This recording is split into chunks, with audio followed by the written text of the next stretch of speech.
As a nation and as a people, we can do better, much better. End family detention. End family detention. Rallies happening across the U.S. and even overseas. Hundreds of events from coast to coast. Thousands showing up. Yeah, they're happening in cities like New York, Atlanta, Washington, D.C., Seattle, even London. And all with the same purpose, protesting President Trump's zero-tolerance immigration policy. This is one of those rallies, downtown Minneapolis. Thousands walking in the heat this afternoon. Thanks for joining us. Even in that 95-degree heat, for the last couple of hours, people marching, demanding that families belong together. The downtown rally started at the convention center. Danny Spiewak has been there since it started. Danny, how's the crowd now? Well, at this point, the demonstration ended about an hour ago. It's really just a handful of people that are milling around near the convention center. But at its height, this rally was consisting of thousands of people marching through the heart of downtown Minneapolis, very loud and very vocal in their opposition to the president's policies on immigration. It's something that really has been brewing since April, when that zero-tolerance policy on the U.S. southern border took effect.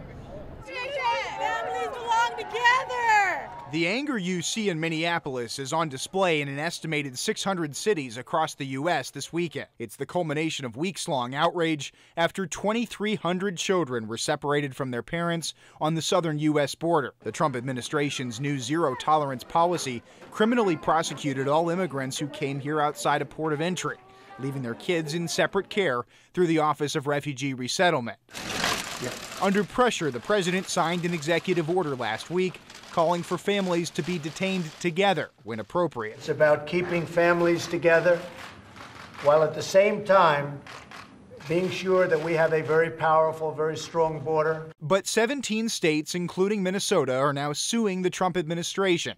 They argue the executive order is inadequate and doesn't create a plan to reunify families. The ACLU filed a similar suit, and 4 days ago a federal judge ruled the administration now has 30 days to reunite families. The government says about 500 kids have been reunited already, but the president is not backing down on the zero-tolerance policy. Republicans want strong borders and no crime. Very simple, not complex.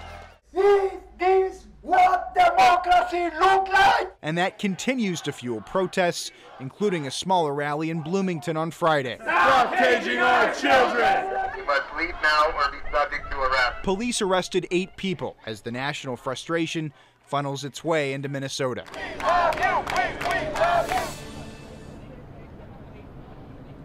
Well, yesterday's rally in Bloomington was extremely small compared to what we saw today, with estimates into the upper thousands toward the 10,000 mark, with just so many people, again, through the heart of downtown Minneapolis. It was scheduled to run until 6, but did end about 4 o'clock.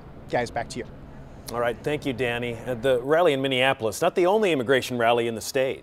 Really, the website moveon.org lists about a dozen rallies all over the state, including as far as north as Grand Marais.